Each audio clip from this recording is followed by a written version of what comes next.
सभी लोग हाथ जोड़ लेंगे।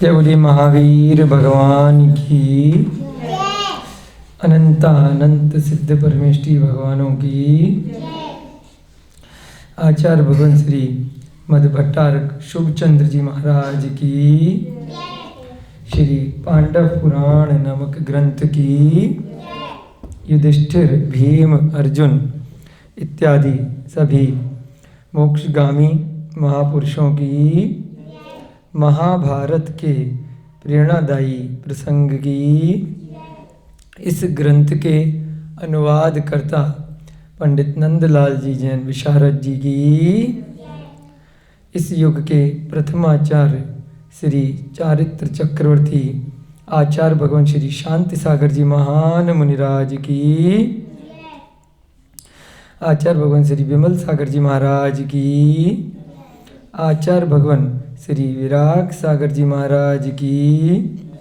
आचार्य भगवान श्री विद्यानंद जी महाराज की, आचार्य भगवान श्री वर्धमान सागर जी महाराज की, आचार्य भगवान श्री श्रुत सागर जी महाराज की, आचार्य भगवान श्री विशुद्ध सागर जी महाराज की, मुनि श्री हनुमान सागर जी महाराज की, मुनि श्री पड़म्य सागर जी महाराज की, मुनि श्री विहर्ष सागर जी महाराज की, आरिका माता जी श्री चैतन्यमती माता जी की, सभी ज्ञानदानम गुरुकुल के छात्र छात्रागण, अध्यापक अध्यापिकाएं, सभी अन्य धर्म प्रेमी बंधु, सभी सुनपुरा ग्राम में स्वाध्याय के श्रवण हेतु इच्छुक सभी भव्यजीव, संस्थानम अभेदानम में कार्यरत सभी स्वयंसेवी एवं अपने ज्ञान के माध्यम से आसपास के वातावरण में श्रवण कर रहे सभी पशु पक्षी, सभी को सादर जय जिनेन्द्र जय दु जड़ंदो। बंधुओं, हम सभी लोग इस श्री पांडव पुराण नामक ग्रंथ में बहुत ही रोचक मोड़ पर आ पहुँचे हैं, जहाँ जिनके नाम से इस पांडव पुराण का नाम की रचना हुई, उन पांडु जी के जीव के चरित्र का वर्णन चल रहा है। उनके पुत्र उन्हीं के नाम से 5 पांडव के नाम से कालांतर में प्रसिद्ध हुए। वर्तमान में भी भारत देश में ही नहीं बल्कि भारत देश के बाहर भी हजारों वर्ष बाद भी उनका नाम बड़े गर्व के साथ लिया जाता है। बहुत सारे कथानक अलग अलग दृष्टांत में वर्तमान की जो भी तकनीक है, टीवी, मोबाइल, उपन्यास इत्यादि, उनके माध्यम से उन 5 पांडवों का नाम सभी को किसी न किसी रूप में ज्ञात है। उनकी कुछ न कुछ कथाएं बचपन से लेकर बुढ़ापे तक भी लोगों को स्मरण में रहने लगी है। तो ऐसे पांडव क्यों प्रसिद्ध हुए? क्या उनके जीवन की सत्य कथाएं हैं?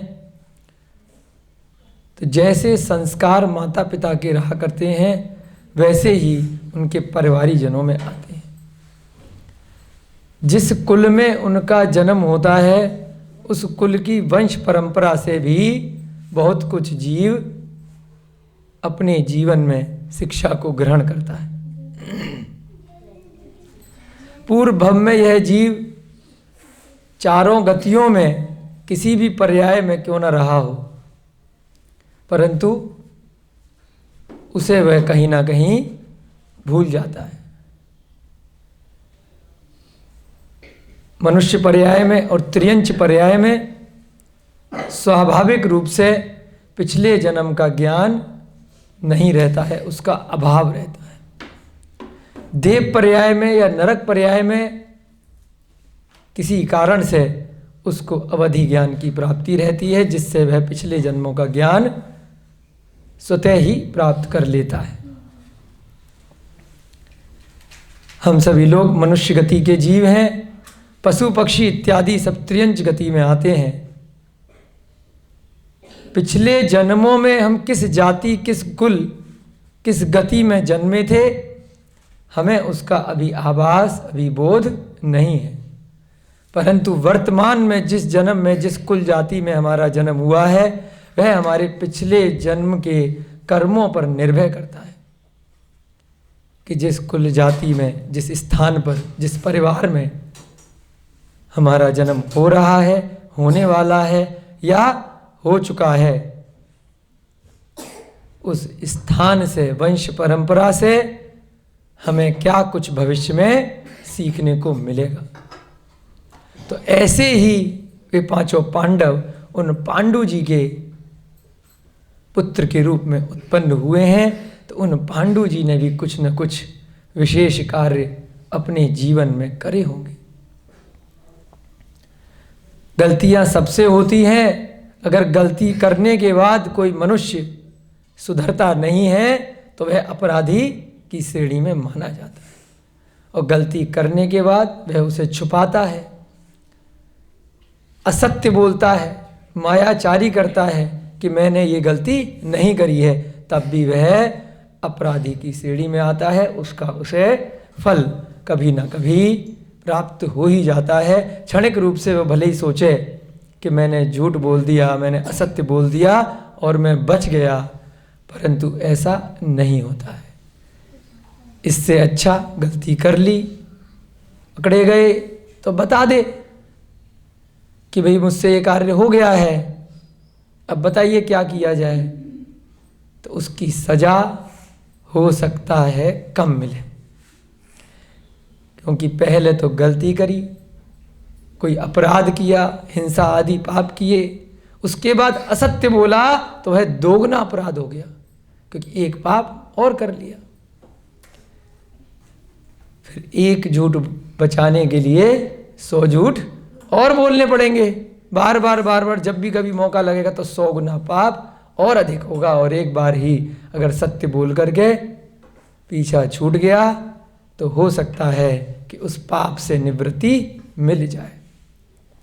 जिस व्यक्ति के प्रति अपराध किया है हो सकता है वह आपको क्षमा कर दे, परंतु अगर चोरी करोगे और उसके बाद सीना जोरी करोगे तो सामने वाले को कभी ना कभी पता चल जाएगा, और ज़्यादा बैर बने, और अधिक कषाय होगी, और अधिक पाप का सृजन हो जाएगा।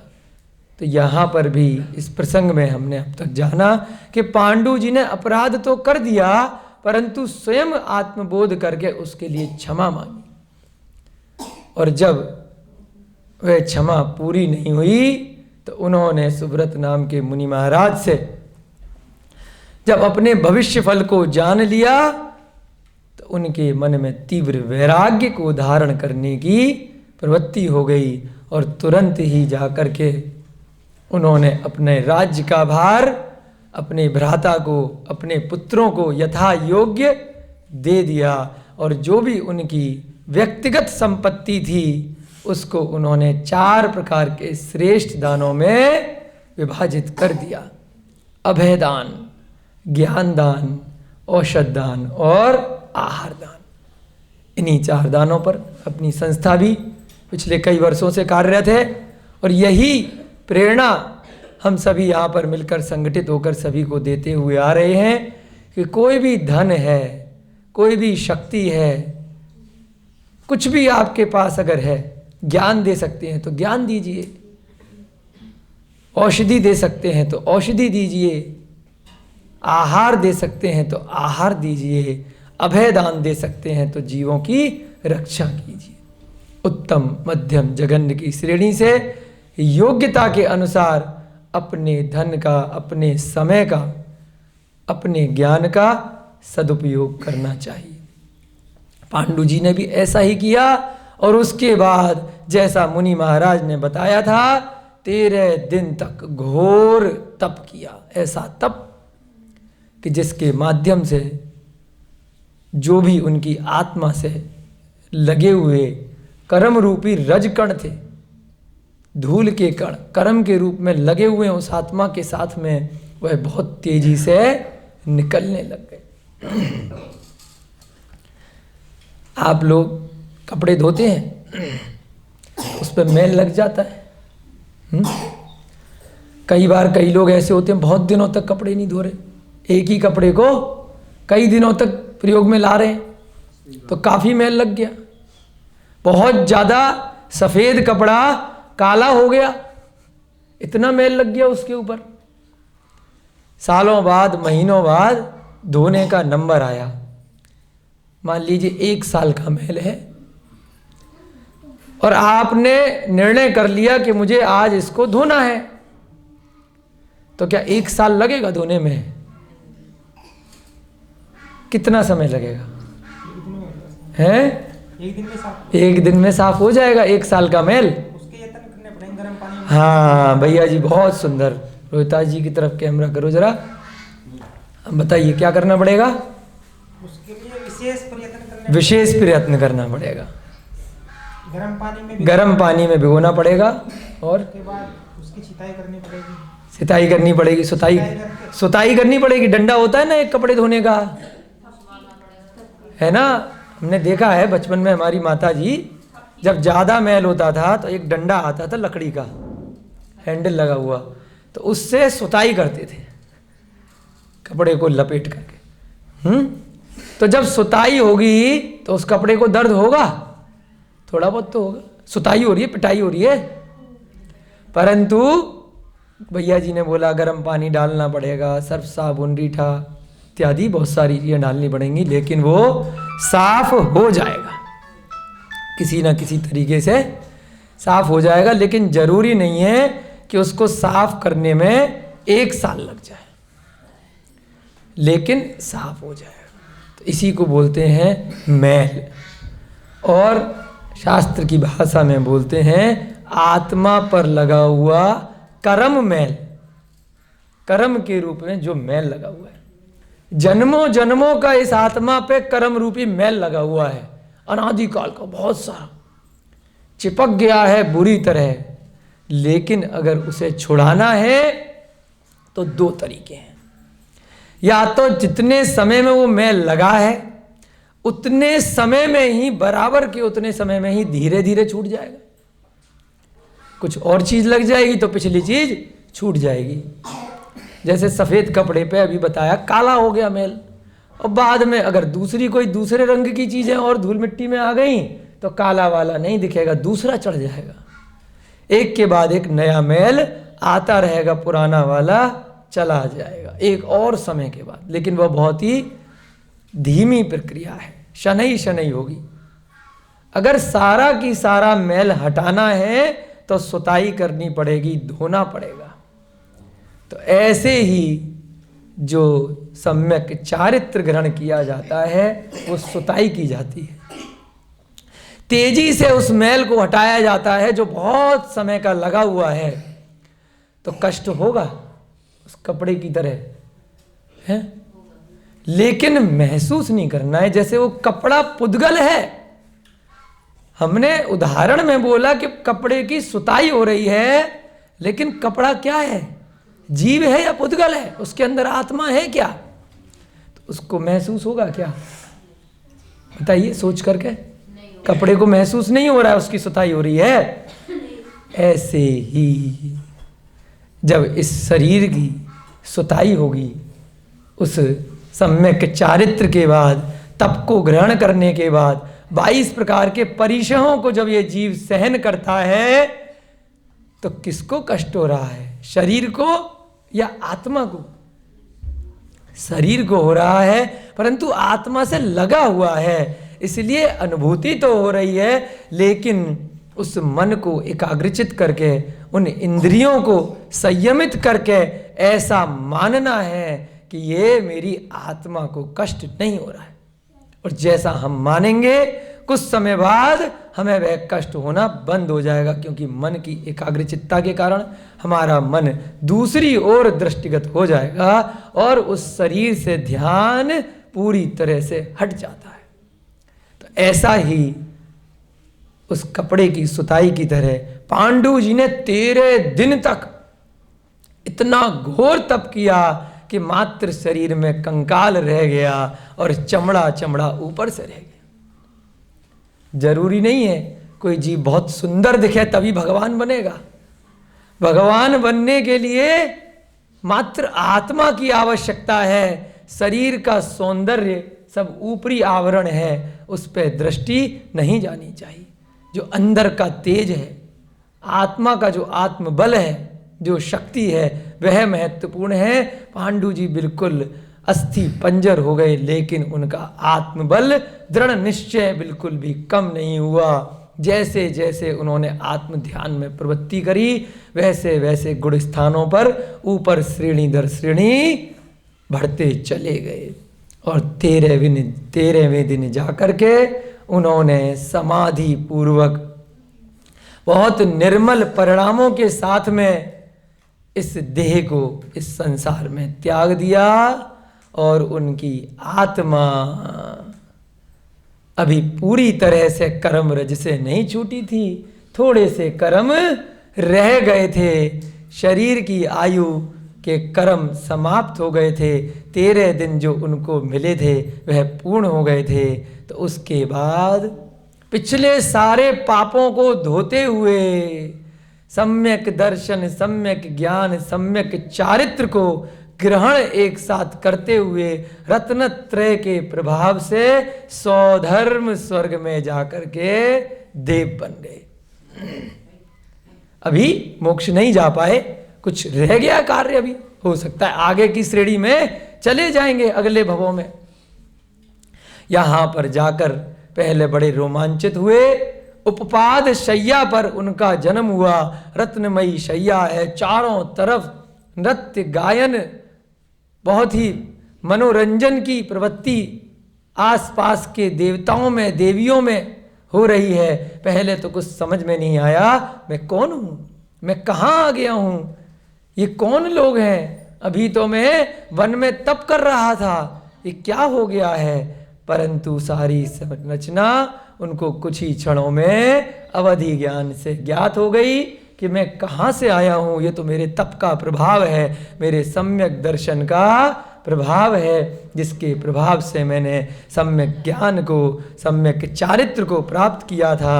और संसार की भोग विलासताओं से परे हटकर शरीर इत्यादि के ममत्व कर मैंने पूरी तरह से त्याग दिया था। और आज मुझे उसके फलस्वरूप ये स्वर्ग के सुख, ये देवियां, ये सिंहासन, ये मुकुटमाला, ये आभूषण, ये दैदीप्यमान वस्त्र इत्यादि मुझे प्राप्त हुए। तभी उन्होंने वहीं पर दृष्टि करी तो उनको उनकी पूर्व की पत्नी माद्री जी भी पसंद आ गई। वहीं पर अरे तुम यहाँ कैसे। कई बार होता है ना, हम कहीं घूमने जाते हैं, अचानक से अपने परिवार वाला आ जाता है, किसी यात्रा पे गए तीर्थ, अरे आप भी आए हुए हो। तो माद्री को देख करके बड़े आश्चर्यचकित हो गए, तुम भी आए हुए हो, बहुत सुंदर। तो वहां पर उन्होंने माद्री जी को भी पहचान लिया। उधर अवधि ज्ञान से अपने जो 5 बच्चे हैं, जो पांडव हैं, और हस्तिनापुर नगरी का हाल है, वह भी भविष्य की दृष्टि से जान लिया कि वहां अब भविष्य में कुछ समय बाद क्या होगा। परंतु क्या कर सकते हैं, होनी को होनहार, जो होना है वो होगा। जैसे भी जिस जीव ने अपने कर्मों को बांध लिया है, वह उसका फल किसी न किसी रूप में प्राप्त अवश्य करेगा। उदय आने से पहले यदि जैसे कपड़े को जल्दी धो लिया था, कर्मों की निर्जरा कर ली, तो जो कर्म बांध लिए हैं उसका जो उदय भविष्य में आने वाला है, उसके उदय आने से पहले ही उसको रोका भी जा सकता है। तो यहाँ पर माद्री जी को पहचान लिया है। अब हम आगे देखेंगे कि माद्री जी वहाँ कैसे पहुँची। वो तो रो रही थी बैठकर जब पांडु जी दीक्षा लेने जा रहे थे। कुंती और माद्री यहाँ तक रो रो करके मोह के कारण अपनी चेतना को भी खो गई थी, बेहोश भी हो गई थी। और उसके बाद पांडु जी ने कितने सुंदर शब्दों में पूरे राज परिवार को, अपनी दोनों पत्नियों को, सारे की सारे राजकुल के वंशज को वैराग्य का पाठ पढ़ाया। उनको कितना सुंदर शब्दों में संबोधित किया कि यह मार्ग जो मैं अपना रहा हूं, आप सबको भी इसी मार्ग पर एक न एक दिन आगे बढ़ना चाहिए, अग्रसर होना चाहिए। यही मोक्ष मार्ग है, यही सत्य मार्ग है। बाकी तो सारा कल्पना है, भ्रांतियां है। ये संसार जिसमें हम रह रहे हैं आज है, कल नहीं है। पर्याय निरंतर बदल रही है। जो पैदा हुआ है उसको कभी ना कभी मरना है, और जो मरेगा वो उसी क्षण कहीं अन्यत्र पैदा हो जाएगा। तो इसमें दुख किस बात का? न मरण पे दुख होना चाहिए, ना ही जन्म पे अत्यधिक प्रसन्नता होना चाहिए, उल्लास होना चाहिए। दोनों ही समय व्यक्ति को समान आचरण, समान व्यवहार करना चाहिए, समता का भाव धारण करना चाहिए और पूरे जीवन को धर्म के आचरण के साथ में निकालना चाहिए। किसी कारणवश नहीं कर पाया तो कम से कम जब बोधि हो जाए तो उस समय समाधि अवश्य ले लेना चाहिए। जब ज्ञान प्राप्त हो जाए, जब संस्कार प्राप्त हो जाए, फिर वेट, फिर इंतजार, प्रतीक्षा नहीं करनी चाहिए। मैं पांडु को जब पता चल गया है कि मेरी आयु मात्र 13 दिन की शेष है, तब उसके बाद भी मैं यहाँ पर इस सांसारिक भोग विलास के साधनों में लगा रहूं तो मुझसे ज़्यादा मूर्ख कोई भी नहीं होगा। मैंने अपना पूरा जीवन ऐसे ही व्यर्थ में गंवा दिया। आगे भी इसी प्रकार से मैं अनादिकाल तक और आगे अनंत कालों तक ऐसे ही भवभ्रमण में भटकता रहूँगा। मुझे कभी भी वह मोक्षगामी सुख की प्राप्ति नहीं हो पाएगी जो अनंत है, जो शाश्वत है, जो चिरस्थायी है।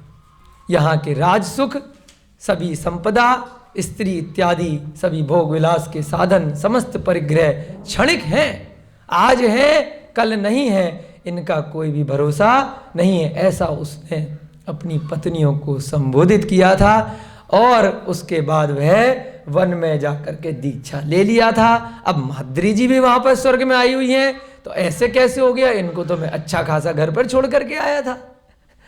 तो अब आज के प्रकरण में हम पढ़ेंगे कि वो माद्री जी वहां कैसे पहुंची हैं, ऐसा क्या कारण हो गया कि वो वहीं पर उन्हीं के साथ साथ वहां पहुंच गई और पांडु जी को पहले से पता ही नहीं था।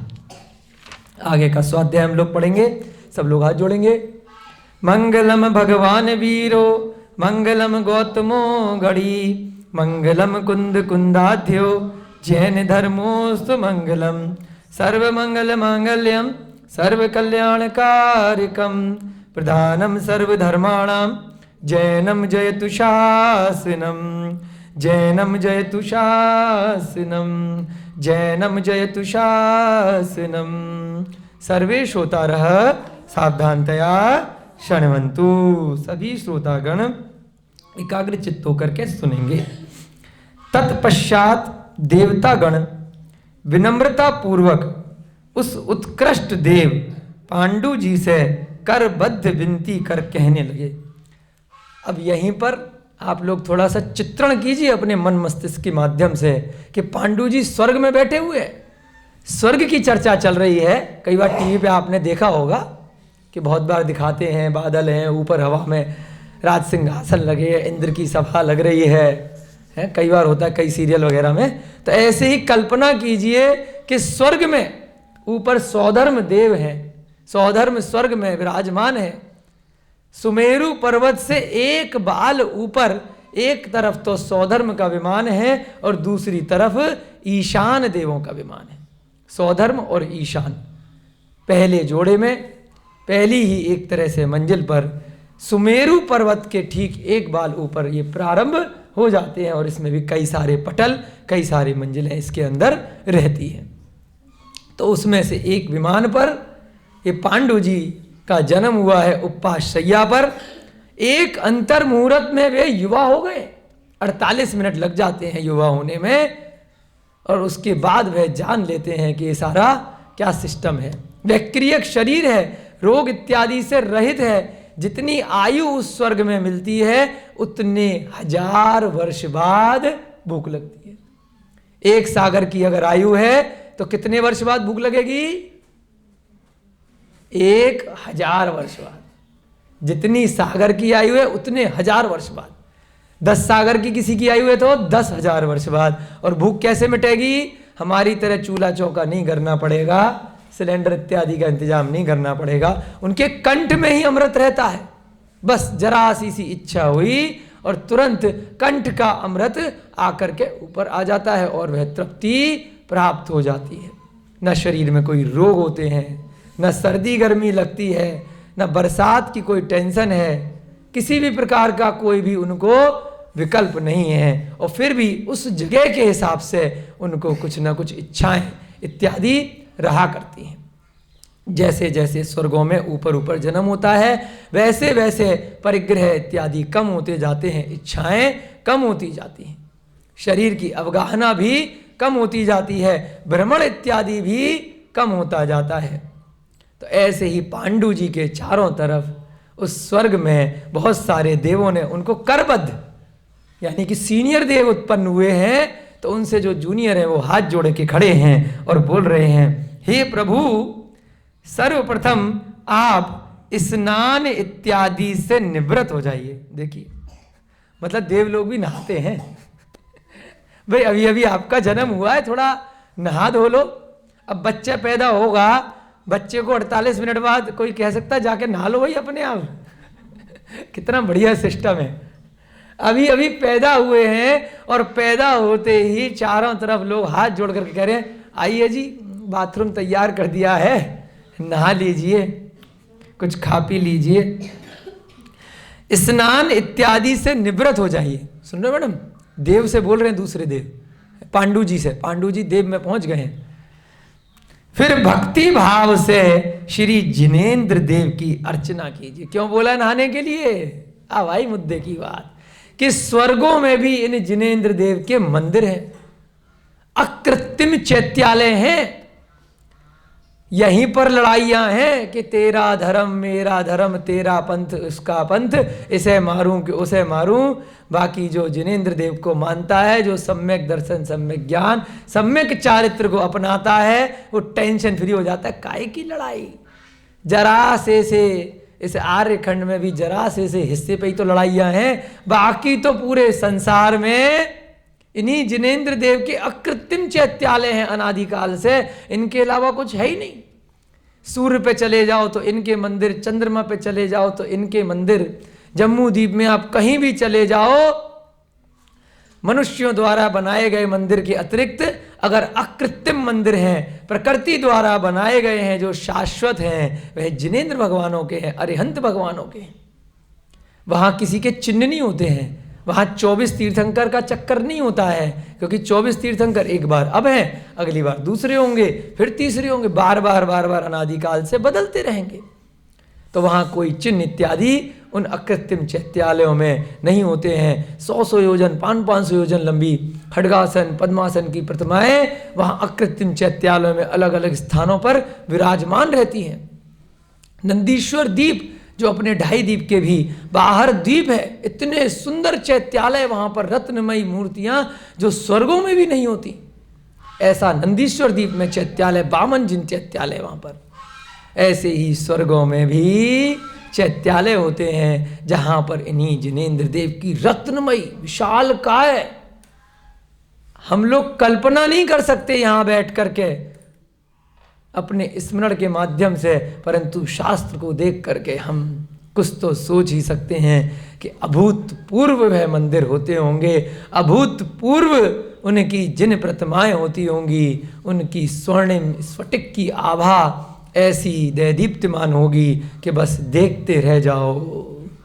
इतना तीव्र उन प्रतिमाओं के दर्शन करने से कर्मों की निर्जरा होती है, पुण्य का आश्रव होता है, कि जो साधारण जिन प्रतिमाओं से नहीं हो पाता है। तो जैसा आपके सामने आश्रय होता है वैसे आपके भाव भी अधिक बनते हैं। तो यहाँ पर भी देवों ने उनसे कहा कि नहा धो करके जिनेंद्र भगवान के मंदिर में चलते हैं। आप अभी अभी जन्म लिए हो तो थोड़ा उनको धन्यवाद तो कर दो, जिनके आशीर्वाद से यहाँ पहुँचे हो, जिनकी कृपा से यहाँ पहुँचे हो, जिनका चिंतन करते हुए पंच परमेष्ठी को अपनी आत्मा में, अपने मन मंदिर में ध्याते हुए, कर्मों की निर्जरा करते हुए, दीक्षा लेने के बाद, निर्गंत पद को प्राप्त करने के बाद आप यहाँ पहुँच पाए हो, तो उनकी पूजा तो कर लो अब आकर के। आप सदृश श्रेष्ठ स्वामी को प्राप्त कर हम सब देवताओं को अपार हर्ष हो रहा है। इस प्रकार से होती है अपनी स्वामी की विनय कि भाई नए बॉस मिले हैं उनको वहाँ देव के रूप में, जूनियर देवों को, तो क्या कह रहे हैं, हाथ जोड़ करके खड़े हैं कि हम बड़े हर्षित हैं कि आपके जैसे स्वामी हमें प्राप्त हुए हैं। तो ऐसे ही हमें अपने जो भी, चाहे वर्तमान के आपकी दृष्टि से कोई भी आपके सीनियर हैं, माता पिता हैं, गुरु हैं, अभिभावक हैं, बड़े बुजुर्ग हैं, उनका विनय करना चाहिए और उनका निवेदन करना चाहिए। जो भी वे आज्ञा दें उसको सिरोधार करना चाहिए, उसको अनुपालन करना चाहिए। तो ऐसे ही वो सारे के सारे सेवक, वो भी देव हैं, जबकि कोई हल्के लोग नहीं है, उन्होंने भी बहुत तप इत्यादि करे होंगे तभी वहाँ स्वर्ग में पहुँचे हैं। लेकिन ये कौन से देव हैं, पांडु जी उनसे थोड़े सीनियर बने हैं, इन्होंने बहुत घोर तप किया है।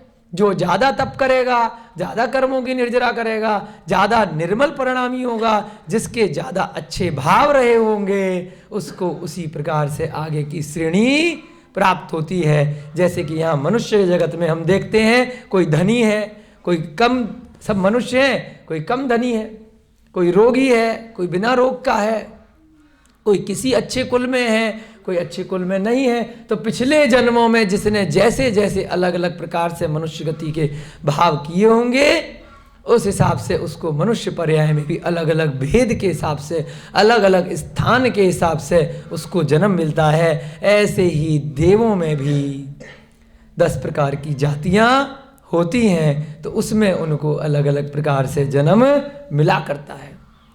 कोई इंद्र होता है, कोई त्रायत्रिंशत होता है, कोई सामानिक होता है, कोई किलविषक होता है ना। बहुत सारी इस प्रकार से 10 प्रकार की जातियां उन देवों में होती है, उनको बहुत सारी रिद्धियां प्राप्त होती हैं। तो यहाँ पर उनके जो जूनियर वाले, सेवक वाले देव हैं, वो उनका अभिवादन कर रहे हैं। एवं इसी के उपलक्ष्य में यह आनंद उत्सव अनुष्ठित हो रहा है। अब वो जूनियर देव क्या कह रहे हैं कि ये जो इतना उत्सव बाहर मनाया जा रहा है, इतना गीतन, गायन, कीर्तन, सब हर्षोल्लास से नृत्य गायन इत्यादि हो रहा है, आपके जन्म के कारण हो रहा है, क्योंकि आप हमारे स्वामी हैं, आप हमारे बॉस हैं। आप जैसा कहेंगे वैसा हम आगे से करेंगे। आपके सम्मुख स्थित जिस सभागार पर पताका फहरा रही है, अब पूरा बता रहे कि ये जगह कौन सी है, ये जगह कौन सी है। कोई नई शहर में जाते हैं तो जो पुराना आदमी होता है वो इंट्रोडक्शन करता है ना, ये सड़क ये है, यहाँ पे ये है, यहाँ ये रहते हैं, यहाँ ये हीरो रहता है, यहाँ ये ताजमहल है, यहाँ ये लाल किला है, बताते हैं। तो अब उसी प्रकार से जो देव हैं, जो पहले से वहाँ पर विद्यमान हैं, तो वह उस नए देव को, अपने बॉस को बता रहे हैं कि ये जो पताका फहरा रही है जिस सभागार पर, वह नृत्य गृह है। वहाँ पर नृत्य होता है, डांस इत्यादि होता है। एवं उसमें अनेक विलक्षण नर्तकियाँ अपनी कला का प्रदर्शन कर रही हैं, जिसे देखकर आप अपना मनोरंजन कर सकते हैं। आपका मूड करे तो आप चलिए, वहाँ पर सभागार होता है ना, हॉल होता है, ऑडिटोरियम बोलते हैं, उसमें बढ़िया सा नृत्य चल रहा है, बहुत सुंदर सुंदर नर्तकियाँ वहाँ पर नृत्य कर रही हैं। अगर आपका मन करे तो आप वहाँ चल करके नृत्य देख सकते हैं। वर्तमान में होता है ना, मूवी हॉल होता है, बड़े बड़े ऑडिटोरियम होते हैं, तो वहाँ पर प्रोग्राम होते हैं, तो यहाँ पर परमानेंट चलते रहते हैं स्वर्ग में कुछ ना कुछ। हे अमरेश्वर, आपको अपनी उग्र तपश्चर्या का ही यह सुफल प्राप्त हुआ है। अब वो देव बता रहे हैं, उनको भी अवधि ज्ञान है, उन्होंने भी जान लिया है कि कहाँ से आए हैं, ये क्या करके आए हैं। तो उन देवों ने कितना सुंदर संबोधन किया, हे अमरेश्वर, अमर होने वाले ईश्वर, एक संबोधन किया है, क्योंकि देवों में आयु बहुत होती है उस दृष्टि से, परंतु वह आयु भी बहुत होने के बाद भी एक न एक दिन समाप्त हो जाती है। क्षण भंगुर है वो भी, अमर होने वाली जो आयु लगती है। तो यहाँ पर उनको बोला कि आप यहाँ पर अपने उग्र तपश्चर्या के कारण आए, आपने घोर तप किया, इतनी जबरदस्त कर्मों की निर्जरा करी, जिसके कारण से आज आप यहाँ पर इस सौधर्म स्वर्ग के सीनियर देव हुए हैं, हमसे भी ज्येष्ठ देव के रूप में आप यहाँ पर उत्पन्न हुए हैं। उसका सुफल है, एक सुफल होता है और एक दुफल होता है। जो बुरा फल है वो नीचे ले जाएगा और अच्छा फल है वो आपको ऊपर ले जाएगा। इन सब दैवीय विभूतियों के आप स्वामी हैं। ये जितनी यहाँ पर विभूतियाँ दिखाई दे रही हैं, जितना यहाँ पर सौंदर्य दिखाई दे रहा है, उसके आप ओनर हैं, स्वामी हैं, मालिक हैं। किनको कह रहे हैं? जो पहले से वहाँ पे देव हैं उनको बता रहे हैं कि आप ही इसके मालिक हैं। आप जैसे बोलेंगे, आपकी आज्ञा से अब यहाँ पर चीज़ें आगे चलेंगी। कृपया इन सब का उपभोग कर हम लोगों को कृत्य कीजिए एवं अपने योग्य कार्यों को संपादित कीजिए। ये सारी की जो सामग्रियां हैं इनको उपभोग कीजिए अपने अपने हिसाब से। अब वहाँ पर भूख तो लगती नहीं है, फिर क्या करेंगे भाई? जो भी सुख साधन है, जो भी शैया मिली है, राज सिंहासन मिला है, महल मिला है, आज्ञा देने का अधिकार मिला है, कहीं पर भी जाकर के घूम सकते हैं, जहाँ तक उनका अवधि ज्ञान जाए, जहाँ तक उनकी गमनागमन की सीमा हो वहाँ तक वो जा सकते हैं। तो चलिए विमान में बैठिए, यहाँ घूमिए, वहाँ घूमिए, इनको उपभोग कीजिए और हमें कृत्य कीजिए, यानी कि हमें सेवा का मौका दीजिए। हम खुश होंगे आपकी सेवा करके, और उसके बाद आपके योग्य जैसे आपको जो कार्य लगे, आपके पद के अनुरूप, आपकी प्रतिष्ठा के अनुरूप, आपके देव के अनुरूप उन कार्यों को संपादित कीजिए। जैसा जिसका योग्यता होती है, जैसा जिसका पद होता है, उसके अनुरूप उसको कार्य करने होते हैं। उस हिसाब से आप यहाँ पर कार्य कीजिए। देवताओं के कथन के अनुसार उस पांडु देव ने अपने कर्तव्यों का पालन किया कि मेरे क्या कर्तव्य हैं, मुझे यहाँ पर किस प्रकार से इस राज्य जो मिला है। देवों में भी अलग अलग सीमाएं रहती हैं, तुम यहाँ के राजा, तुम वहाँ के, अलग अलग। इंद्र रहता है मेन पूरा हेड, और उसके बाद वह अपने अपने विमान के छोटे छोटे से देव रहते हैं, अलग अलग बहुत सारे विमान उसमें रहते हैं, उनको देवों का विमान कहते हैं। तो उसके अनुरूप जो भी कार्य थे उसका उसने पालन किया। इस प्रकार सुखपूर्वक कल्प वृक्षों से समुद्भूत अनेक प्रकार की भोग्य संपदाओं का उपभोग करते हुए आनंद के साथ उसका समय व्यतीत होने लगा। 10 प्रकार के कल्प वृक्ष रहते हैं, वे स्वर्गों में भी होते हैं और यहाँ पर भोग भूमियों में होते हैं, इस मनुष्य लोक में। अवसरपणी काल के प्रारंभ के 3 काल में भोग भूमियाँ होती हैं, बाकी 2.5 द्वीप के अंदर उत्तर कुरु, देव कुरु इत्यादि कई सारी उत्तम मध्यम जघन्य की श्रेणी से तीनों भोग भूमियाँ हमेशा रहती हैं, शाश्वत रहती हैं। तो वहाँ पर अलग अलग दृष्टि से जो उत्तम है वहाँ पर उसके हिसाब से कल्प वृक्ष देंगे फल इत्यादि, मध्यम में उसके हिसाब से और जघन्य में उसके हिसाब से। तो उनको बोला जाता है कल्प वृक्ष। जैसी उनके सामने जाकर के इच्छा करोगे वैसी वस्तु प्राप्त हो जाएगी। मकान, दुकान, जितने भी आभूषण, वस्त्र, मालाएं, बर्तन, जो सामान चाहिए, हर जरूरत का सामान उन कल्प वृक्षों से प्राप्त स्वतः ही हो जाता है। तो ऐसे ही यहाँ पर पांडु जी भी कल्प वृक्षों से प्राप्त संसाधनों से सुखमय जीवन अपना वहाँ पर व्यतीत करने लगे। वह सदैव बड़े भक्ति भाव से श्री जिनेंद्र देव की पूजा उपासना किया करते थे।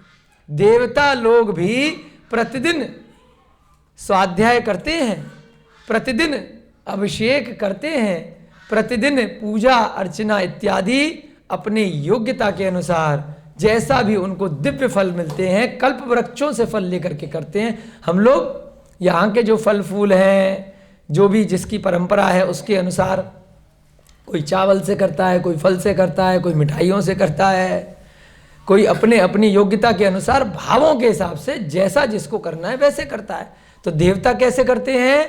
कल्प वृक्षों से जो दिव्य फल प्राप्त होते हैं, रत्न प्राप्त होते हैं, उनसे भगवान की पूजा अर्चना उपासना नित्य प्रति किया करते हैं, जिनेंद्र देव की आराधना करते हैं।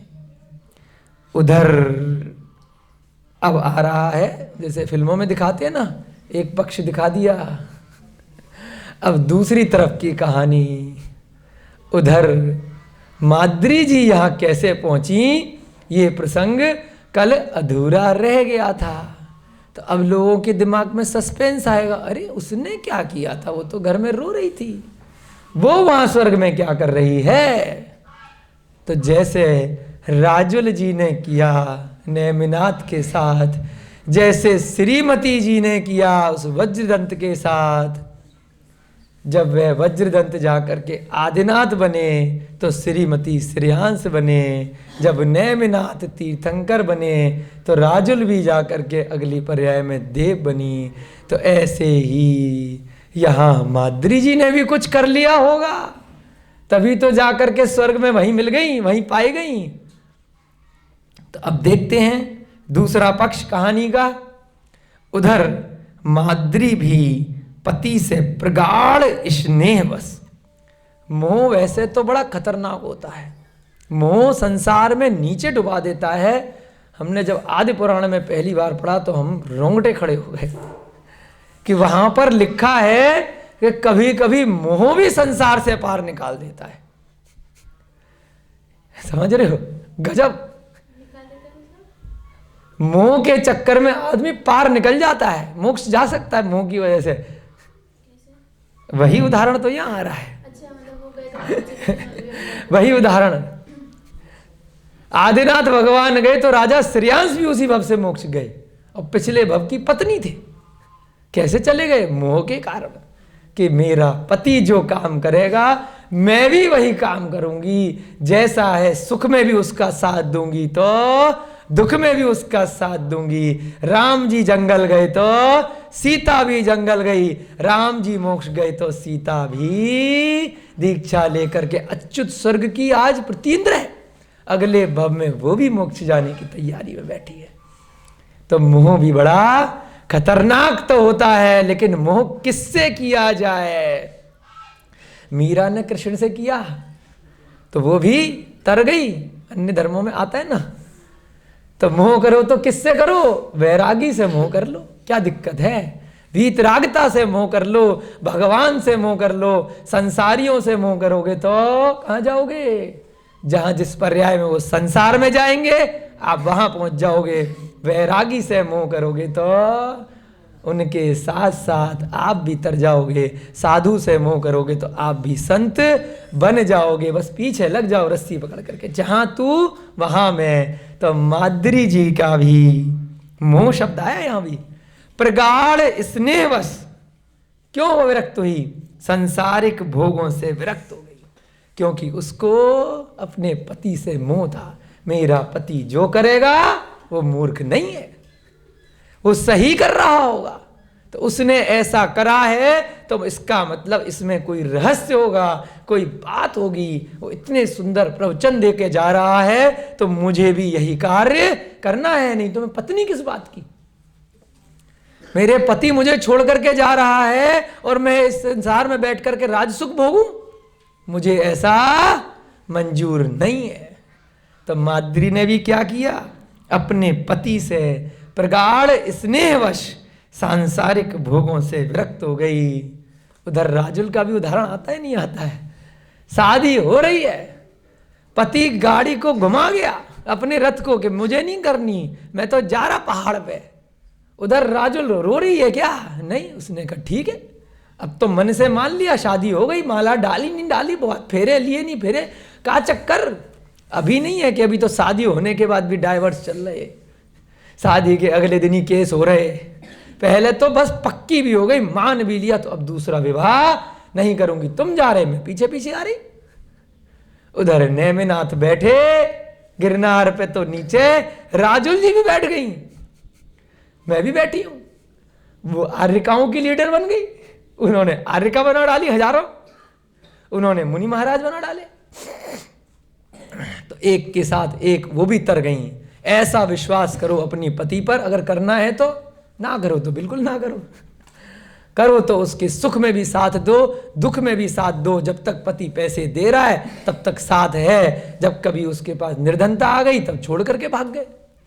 तो किस बात का अर्धाग्नि, फिर किस बात का नियम कानून। सुख के साथ ही दुख में तो पत्नी भी साथ छोड़ देती है। बड़ा अच्छा उदाहरण होता है, अपने शास्त्रों में भी आया है कि अंधेरे में तो परछाई भी साथ छोड़ देती है। अंधेरे को दुख बोला है, तो पत्नी है, परिवार है, ये तो परछाई से भी बहुत दूर की चीजें हैं। परछाई तो 24 घंटे साथ रहनी चाहिए, लेकिन जब अंधेरा होता है, जब विपत्ति आती है, तो स्वयं की परछाई कहाँ चली जाती है उसका भी नहीं पता। और बाकी तो सब परजीव हैं, तो उनको दोष क्यों देना, क्यों बुरा भला कहना कि तुम मेरे दुख में काम नहीं आए, क्यों दोष देना। कोई दुख नहीं है, कोई सुख नहीं है। लेकिन यहां माद्री ने क्या किया, माद्री भी साथ साथ लग गई, सांसारिक भोगों से विरक्त हो गई एवं अपने पति देव के संग संन्यास ग्रहण करने की उसने भी इच्छा प्रकट कर डाली थी। अपने दोनों पुत्रों, अब माद्री के 2 पुत्र अलग थे, कुंती के 3 थे। अपने दोनों पुत्रों नकुल एवं सहदेव को ज्येष्ठा कुंती को सौंपकर, जैसे इनने 5 को सौंपा धृतराष्ट्र को कि भैया पिता के रूप में तुम संभालना, अब माता जी भी चल दी। उन दोनों का क्या होगा, चलो उन 3 की तो माता का भी नहीं आया, कुंती का। अब माद्री के जो 2 बच्चे हैं नकुल सहदेव, उनके तो पिता भी गए और माता भी गई, तो अनाथ हो गए। हो तो बड़े बड़े गए होंगे, लेकिन फिर भी माता पिता का साया, एक तरह से जा रहे हैं जंगल में छोड़ करके जा रहे हैं अचानक से, तो फिर किसी को तो ड्यूटी दे करके जाएंगी कि भैया कुंती जी मेरी बहन ज्येष्ठा कुंती को सौंपकर, दोनों सौतन भी है, एक ही पति की दोनों पत्नी, और दोनों गृहस्थ जीवन के हिसाब से बहन भी है। वसुदेव समुद्र विजय की दोनों बहनें हैं, है ना। अंधक वृष्टि की पुत्रियां हैं, वो तो आपने प्रसंग पहले पढ़ ही लिया है, दोनों सिस्टर है। दोनों की शादी पांडु जी से हो गई है। अपनी बड़ी बहन कुंती को अपने दोनों पुत्रों को सौंपकर परिजनों के निषेध करने पर भी, आई ना मुद्दे की बात, निषेध कर रहे हैं परिजन। अरे दिमाग खराब हो गया है क्या, तेरी कोई उम्र है, वो तो पागल हो गया है, तू थोड़ी पागल है, तू तो समझदार है, तू क्यों अपनी जिंदगी बर्बाद कर रही है। तेरे इतने बड़े बड़े बच्चे हैं, इनको कौन देखेगा, इतना सुख संपदा है, उसकी तो आयु 13 दिन की बची है, वो तो बुद्धि भ्रष्ट, ये वो, तुम्हारा तो दिमाग ठीक है, तुम क्यों जा रही हो। परिजनों के निषेध करने पर भी, स्पेशली लिखी है लाइन, यानी कि इतने बड़े बड़े लोग भी संसार को छोड़ करके अपने परलोक गमन की तैयारी कर रहे हैं, अच्छे गमन की तैयारी कर रहे हैं, समाधि की तैयारी कर रहे हैं, फिर भी मोही जी पकड़ पकड़ के रोना धोना ड्रामा छोड़ते नहीं है। उधर पांडु जी इतना प्रवचन दे गए, उसके बाद भी अब माद्री को पकड़ लिया लोगों ने, खूब निषेध किया, उसके बाद भी वह नहीं मानी। ना, मेरा पति जहां जाएगा मैं तो वहां जाऊंगी, तुम कौन। उसके बाद भी उसने सन्यास धारण करने के लिए गृह त्याग कर दिया और वह भी निकल पड़ी। गंगा तट पर पहुंचकर, वो भी गंगा के तट पर पहुंच गई, साथ साथ उसने भी, अब स्त्रियों के लिए छूट है कि उनको वस्त्र त्याग नहीं करना होता है, वह योग्यता के अनुसार अपने शुद्ध वस्त्रों को ग्रहण करते हैं। स्त्रियां जो भी मेकअप इत्यादि है, जो भी संस्कारों से अलंकृत हैं, बहुत सारे उन्होंने जो भी आभूषण पहन रखे हैं, जो भी सुहाग की निशानियां हैं, वो सब छोड़ देती हैं। और उसके बाद साधारण श्वेत वस्त्र, साधारण जीव हिंसा से रहित जो भी वस्त्र हैं वह वो पहन सकती हैं।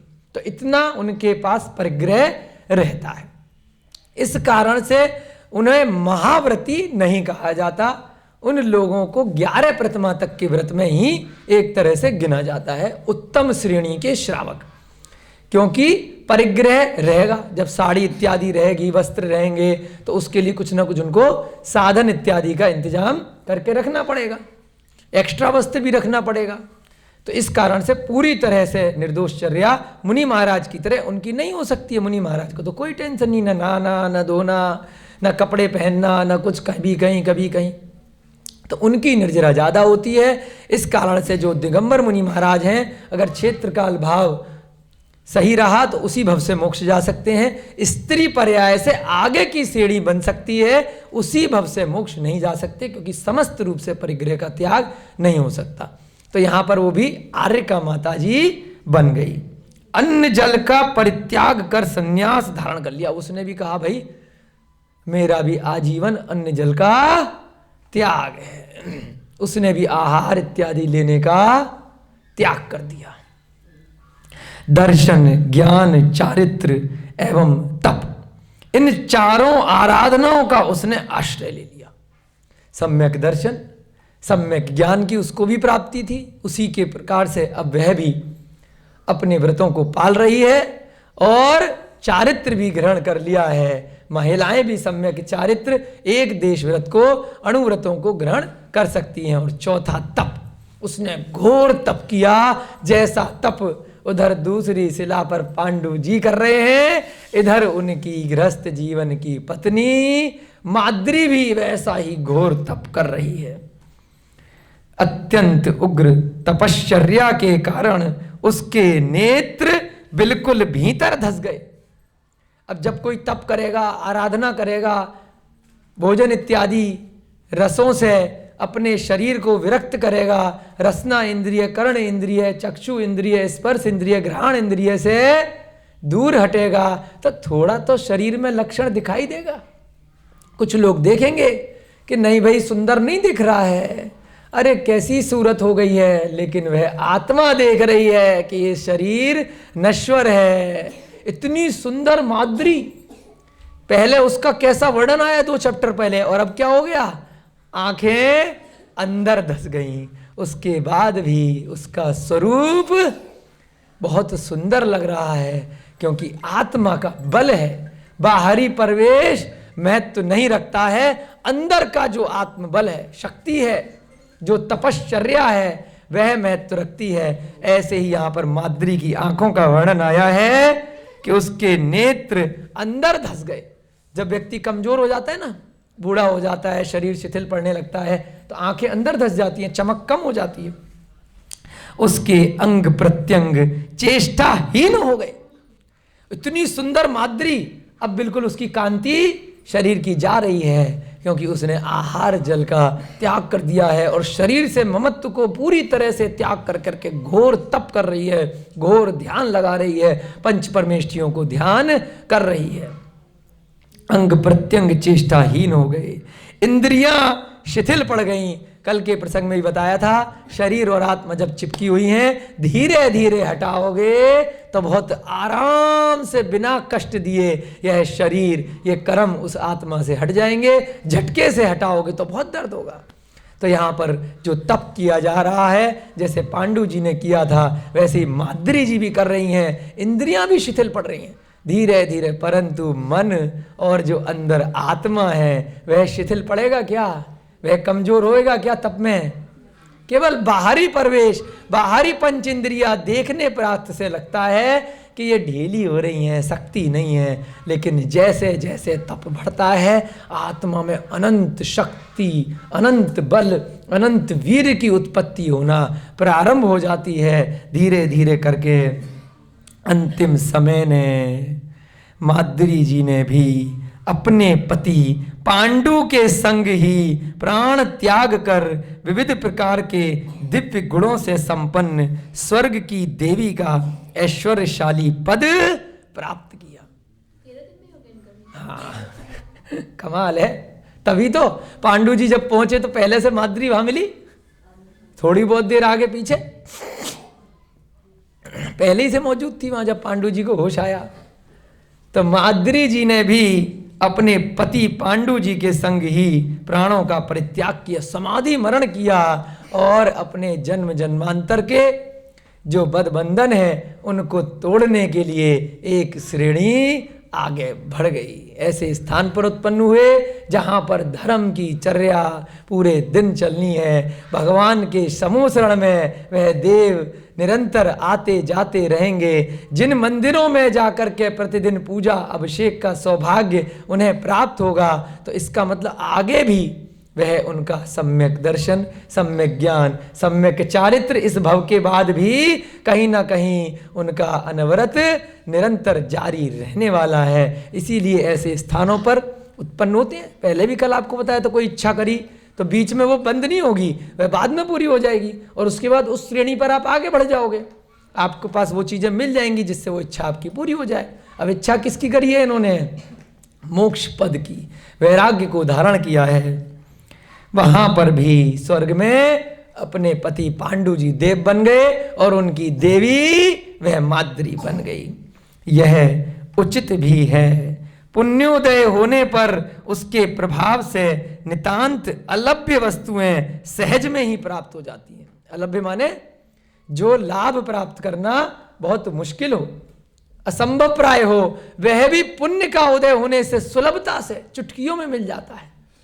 बहुत कठिन से कठिन चीज भी बहुत आसानी से मिल जाती है। जब लक काम कर गया तो लक किससे काम करता है? लॉटरी में पैसा डालने से लगता है लोगों को ऐसा। पुण्य से होता है। कोई एक टिकट लेता है उसकी एक निकल आती है, कोई 1000 लेता है तब भी जरूरी नहीं है उसकी एक निकल ही जाए। सट्टा है। कैसे बनेगा? पुण्य करो, काहे चक्कर में पड़ो जुआ खेलने के? व्यसनों में क्यों पड़ना?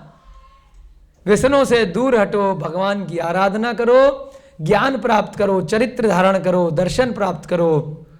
जैसे जैसे पुण्य मिलता जाएगा अरिहंत पद भी एक दिन सुलभता से प्राप्त हो जाएगा, जो देखने में लगता है कि अलभ्य है। तब स्वर्ग की तो गणना ही क्या, जो चाहोगे वो मिल जाता है पुण्य का उदय होने से। ये तो छिटपुट स्वर्ग है, ये तो चाहा भी नहीं था। ये तो बीच में एक वेटिंग रूम है। जैसे बढ़िया गाड़ी में ट्रेन में बैठना है, ट्रेन अभी लेट आ रही है तो प्रतीक्षालय वेटिंग रूम में अच्छे से आपको बिठा दिया जाता है। तो ऐसे ही जो स्वर्ग इत्यादि के सुख हैं वो क्या है? प्रतीक्षालय हैं। जब आपका मोक्ष मार्ग प्रशस्त होगा, भविष्य में आप मनुष्य पर्याय लेकर के दिगंबर दीक्षा को ग्रहण करेंगे, उसके बीच का समय आपका अच्छा निकल जाए। वेटिंग रूम है। यह हम पूर्व में ही उल्लेख कर चुके हैं कि माद्री जी को पांडु ने स्वर्ग में अविलंब पहचान लिया था। अब वही शक्ल नहीं होती है जैसी यहां शक्ल है वैसी स्वर्ग में मिलेगी। सब शक्ल सूरत चेंज हो जाती है। बहुत दिव्य सुंदर शरीर होता है, वैक्रियक शरीर, परंतु अवधि ज्ञान से जान लेते, अच्छा ये जो भैया जी बैठे हैं ये पिछले जन्म में ये वो है, ओके। ए नीरज जी पिछले जन्म के ये हैं, संकल्प जी ये हैं, मैडम जी ये हैं, आप ये अवधि ज्ञान से आ जाता है। तो उसने भी माद्री जी को अवधि ज्ञान से अविलंब पहचान लिया था और वो भी वहीं पहुंच गई हैं, ये भी वहीं पहुंच गए। एक ही स्वर्ग में, सौधर्म स्वर्ग में पहुंचे हैं दोनों। पहले स्वर्ग में अपने अपने तप के पुण्य के प्रभाव से, आपकी कक्षा का समय हो रहा है, बहुत अच्छे से आप लोग स्वर्ग की चर्या आज चर्चा सुन रहे हैं कि स्वर्गों में भी कैसे कैसे आसन होते हैं, कैसे कैसे प्रकरण हुआ करते हैं। वर्तमान योग के ग्रंथों पर अगर हम थोड़ा सा भी विश्वास करेंगे तो ये जीवन और इस जीवन के पार निकलने में हमें बहुत ही सुलभता होगी। हमारा पुण्य का उदय इसी प्रकार आगे बढ़ता रहे, निरंतर हमें आगे भी इसी प्रकार से स्वाध्याय पठन पाठन का सौभाग्य प्राप्त होता रहे। इन्हीं भावनाओं के साथ जय बोलिए महावीर भगवान की, अनंता अनंत सिद्ध परमेष्टि भगवानों की, आचार्य भगवान श्रीमद् भट्टारक श्री सुखचंद्र जी महाराज की, श्री पांडव पुराण नामक ग्रंथ की, युधिष्ठिर भीम अर्जुन इत्यादि सभी मोक्षगामी महापुरुषों की, महाभारत के प्रेरणादायी प्रसंग की, सभी को जय जिनेन्द्र जय दू जड़न दो।